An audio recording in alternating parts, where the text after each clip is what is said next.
We have new details to share with you in the disappearance of University of Pittsburgh student Sudiksha Konanki, who vanished in the Dominican Republic last week. The man who was the last known person to be seen with her has been identified as Joshua Riibe from Iowa.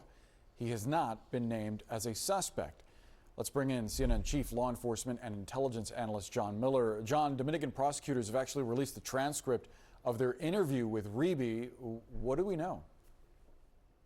Well, he gives an account, his version of what happened that night, where he says they met in the bar in the hotel lobby, he, his friend, and a bunch of student girls, that they went to the beach together, and that he remained after with Sudiksha, that they went into the water, that they got pulled out, that he was able to kind of get to her, and in his interview he says, using his experience as a former lifeguard at a swimming pool, you know, he pulled her back in, but he took in a lot of water while he was trying to keep her head above water, that they made it back to the shore, that he laid down and she was last seen by him in about waist-water deep, kind of walking back in the direction where they had left their things.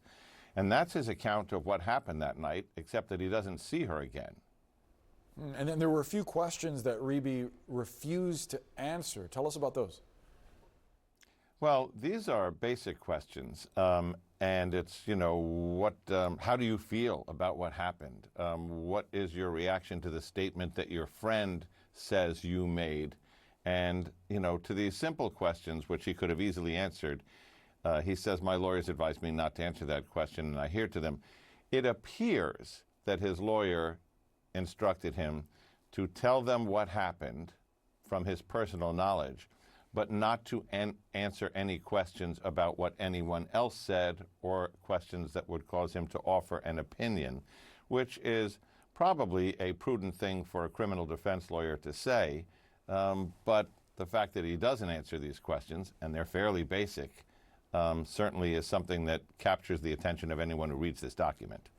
Yeah, John Miller, thank you so much for bringing us the latest there.